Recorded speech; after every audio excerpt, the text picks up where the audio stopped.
Welcome to Aba. Ask Boy Abunda. Kami nagbabalik po dito sa Cayetano and Aksyon with Boy Abunda at sobrang kasiyahan po sa aking puso dahil para sa Aba, bisita ho natin ngayong gabi ang Miss Eco International 2025, Miss Alexi Brooks. Hi. Alexi, hi. Hi po. Kumusta? I'm doing great right now. I've rested a bit, so energized na. Balik na siya. Tuloy ang laban. Opo, Tito. Tuloy-tuloy ang laban. How has that journey been? I'm talking about your pageant journey. Grabe, Tito. I was not expecting that I'll be able to be in the position that I'm in.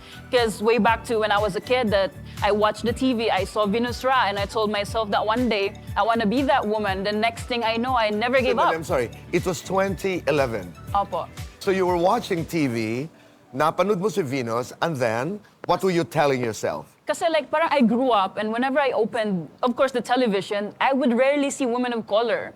And I think the beauty standard there was always, fair-skinned women, and I constantly got bullied because of my skin.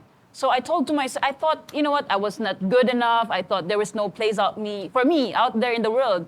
And then one time, of course, I opened the TV, I was watching, everyone was screaming while they were watching, and then the very first thing I noticed was her skin tone. The next thing I noticed was people cheering for her. And I said, okay, we have the skin tone, but why is it that people is discriminating me, meanwhile she's getting the opposite? And then I realized that she's doing something far greater and something good. And I said that I want to do that one day. I grew up and I don't know what I want, but I know for sure that I want to be out of service for people. And ever since that day, I told myself that one day I will be Miss Universe. Even I posted on, even way back when Pia Wurtzbach joined and she won, I posted on my Facebook account that magiging Miss Universe din ako one day, get something ganon. And then when I was joining Miss Universe Philippines, parang nag-pop out siya sa parang history or something, parang yearly na nag-check, and it was like 5 years ago, something like that.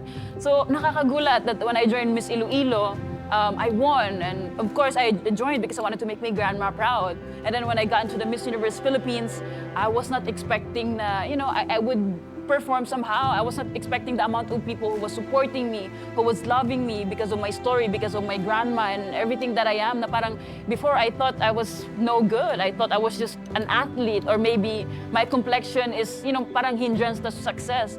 The next thing I know, I got crowned for Miss Eco International as representative of the Philippines. And I was joining Miss Eco. Literally, I think that was, I could say, the most relaxed pageant that I've joined. It's because I've learned so much during my journey in the pageant world na parang, I realized redirection talaga. And then I had a mentor, Sir Tom, he was from Boracay. And then he said, everything is a matter of divine timing. If things will work out for you, if things is for you, no matter what you do, it's gonna happen. So I had a talk with you, and then I was joining Miss Eco, and then I told myself that regardless of what I do, the outcome is already written sometimes. So right. I just enjoy it. I sacrificed a lot. I spent so much. So if hindi ko pa siya enjoy, edi parang did I actually win? So I let it go. I let go of everything, of the negativity, of the what ifs, of whatever that might happen, and I focus more on building relationship with these girls. And the next thing I know, when it was just me and Indonesia holding each other's hand, the only thing in my mind was kahit sino na. So I think it was the act of letting go that maybe helped me win. Kasi I was joining Miss Universe Philippines, parang gusto ko ako na. Akin to, I wanna get this. Medyo gigil. For Miss Eco, I let go. And next thing I know, I cried kasi I was not expecting that I was actually gonna win.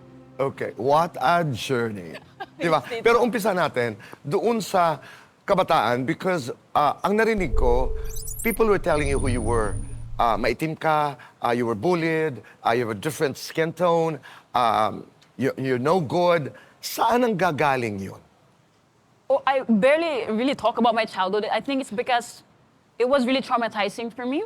Oh. I constantly, at least every single day, I got bullied because of my skin, because of, the family background and so on. I didn't have my mom growing up, so I didn't have my parents. Were you called pangit? Often, maitim, pangit, or like, kulang Matangkad salot. or something? May term sa atin, yung Yeah. parang... Kapre, something like that. Yun, parang Yeah. ganon. Oo. Opo. But I think those were okay for me, except that whenever they bully me something that has to do with family or skin, that hurts me the most because it's something that I can't change. I mean, what can I do? Right. Yun na ako. I'm asking you, and I wanted you to talk about it a bit because maraming mga bata ngayon ang nagmamasid sa ating pag-uusap at pinagdadaanan ito. Lalo na pag bata ka, siyempre vulnerable ka. Kung anong sinasabi sa'yo sa labas, kung ano yung ingay na naririnig mo. Kahit minsan, pinagdaanan ko rin yun, nagtatapang-tapangan tayo, pero naaapektuhan ka. Opo. And I wanna move on to yung effect nung napanood mo si Venus, that sometimes it takes that moment for one to realize, hey, this is going to stop. And that's what happened to you. That Venus Ra, that major Venus Ra moment. Yeah, I think it was hope, Tito. That's Right. what we all need somehow. Like, And you saw yourself. yeah, I saw myself. Representation. Pag-usapan natin yung Lola. What role did Lola play in your journey? It was the most important part of it all. I mean, of course, it's a pageant, madaming kailangan. You need team, you need so on, and these other people. But on my part, emotional is very important for me. I grew up facing a lot of discrimination, traumas, and so on. And there was only one person who believed in me all throughout my life, and it was my grandma. So my whole journey, pageant man siya, sportsman siya, or life in general, she was the most important piece of my life. That when she passed away, not only half of me was also gone. I think sometimes I wake up in the morning and I don't know what to do next, but I keep going regardless because I don't think anyone knows what they're gonna do anyway, so. Right. Ano ang hindi mo malilimutang sinabi ng Lola sa'yo? She would always tell me the same thing, that no matter how many times people would hurt you or throw words of degradation towards you, never give them back the same pain. And kasi I grew up talaga, I got bullied. Sometimes umuwi akong bahay galing sa school. Minsan duguan ako ng ulo ko kasi yung mga bata tinatapunan ng bato yung ulo ko. So Physically, you were bullied? Physically, it was more than... I got so used to the physical pain that parang wala na siya. Like, yeah, I got punched in the face, I got spit on, I threw stone in my head and I got blood all over. Yeah? It wasn't easy. It wasn't easy.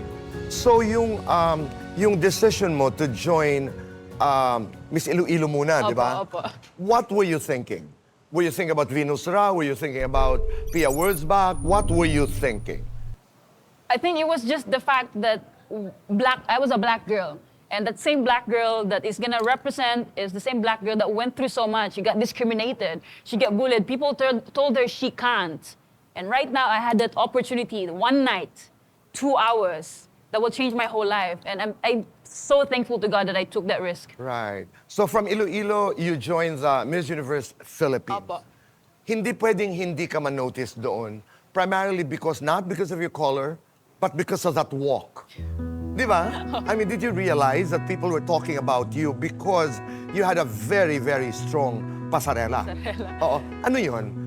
Was that part of the plan, of the strategy? What was that? And not really, Tito. I think that's just how I walked before. Whenever I talk to my pasarela teachers, they would always In tell me, Iloilo, you had that walk. The Miss before. Iloilo. No, it was a bit different pa. I think sometimes it has to do with, of course, the people that trains you, or in the mental state that you're in. Or... Kasi may journey din yung walk. Miss Iloilo, and then Miss Universe Philippines, and then in Miss Iko, and we talked about this, nilambutan mo. Lambot. Okay. So depends on who trains. And I you're not afraid to experiment. No, Tito. But I think, of course, one thing has to do with the coach.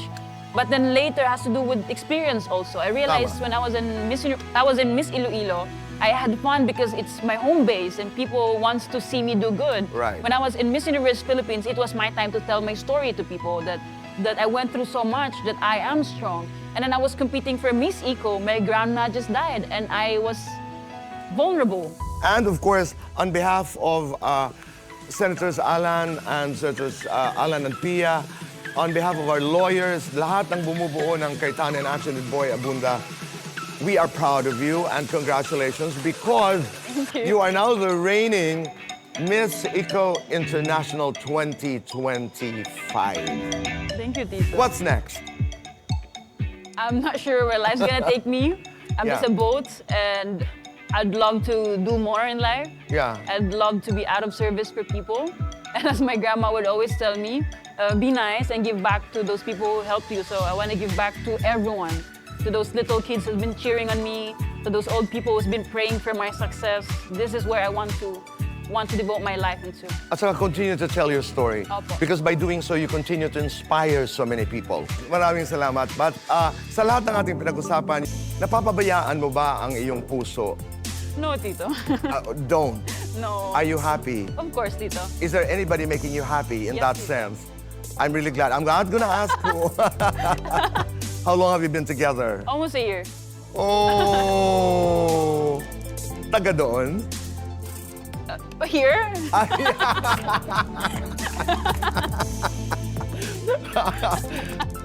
That's for another conversation. But, pero last question. Sa ngayon, gaano kahalaga ang love life? How important is this person, is this man, to your concept of happiness? I'll rechange the man. I'm sorry? I'll rephrase Rephrase it. the woman. Whoa. Yeah. How important is that woman to your concept of happiness? Very important, Tito. I realized it when my grandma passed away and she was there. And that was the first time that I caught myself down on the floor. And she helped me get out of the floor. I didn't eat for a few days. She did not eat for a few days. She made sure I was okay. And I think that tells so much about how much she cares for me or how much she loves me. So I'm grateful every day na she's there to make me happy and supporting me in the dreams that I want. As your tito, I simply say, just love It's just love.